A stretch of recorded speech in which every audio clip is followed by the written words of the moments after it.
ஒய்சா film தயாரிப்பில் யுவன் சங்கர் ராஜா இசையில் ஸ்ரீநித் எசகுமார் இயக்கத்தில் ரியோ ராஜ் நடித்துள்ள ஸ்வீட் ஹார்ட் திரைப்படம் மார்ச் 14ஆம் தேதி உலகமெங்கும் உள்ள திரையரங்குகளில் வெளியாக உள்ளது. இந்தியாவிலே பெண்களுக்கு பாதுகாப்பான மாநகரம் சென்னை சொல்றீங்க. ஆனால் தாவேகா தலைவர் பாதுகாப்பு இல்லாத ஒரு சூழ்நிலை உருவாக்குது. அதனால திமுக அரசு அகற்றணும்னு சொல்லிட்டு நேற்று திமுக பேரை குறிப்பிட்டு முதல் முறையாக அவர் பேசியிருக்காரு.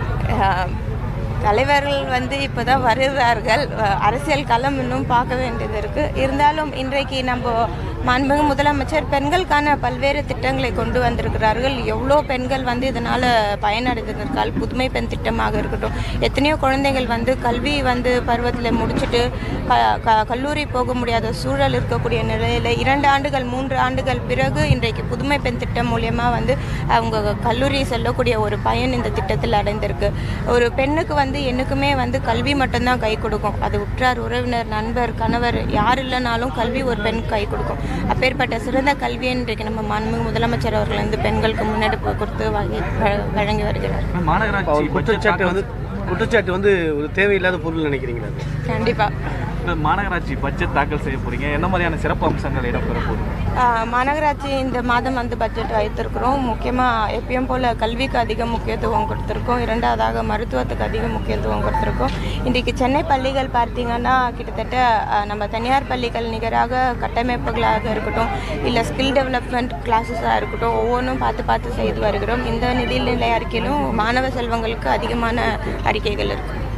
பசுமை பந்தல் இப்போ அண்ணா சாலையில் அமைக்கப்பட்டது.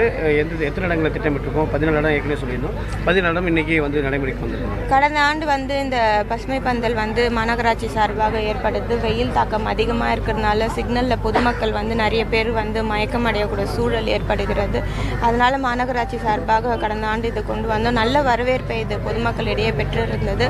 இந்த ஆண்டும் இப்போ போன ஆண்டு மே மாதத்துல தான் நாங்கள் பண்ணியிருந்தோம். பட் இந்த மாதம் மார்ச்லேயே வெயில் தாக்கம் அதிகமாக இருக்கிறதுனால மாநகராட்சி சார்பாக இந்த பணிகள் துவங்கப்பட்டிருக்கிறது. முதல் கட்டமாக 14 இடங்கள் தேர்வு செய்யப்பட்டு அந்த பகுதிகளில் தொடர்ந்து வரக்கூடிய நாட்களில் போடப்பட்டு வரும். இந்த 14 இடங்கள் முடிந்த பிறகு பொதுமக்களின் கோரிக்கை கேட்க போல மற்ற இடங்களில் போடப்படும். இப்போ குடிநீர் தண்ணி வசதியெல்லாம் பார்த்தீங்கன்னா இப்போ வெயில் காலம் பொது இடங்கள் ஏற்பாடு பண்ணியிருக்கீங்களா? அந்த மாதிரி பொது இடத்துல பொது இடங்கள்லையும் கடந்த ஆண்டும் நம்ம மாநகராட்சி சார்பாக வைத்திருந்தோம். கழகத்தின் சார்பாகவும் பல்வேறு பகுதிகளில் வைத்திருந்தார்கள். ஏப்ரல் மாதத்தில் கண்டிப்பாக வைக்கப்படும்.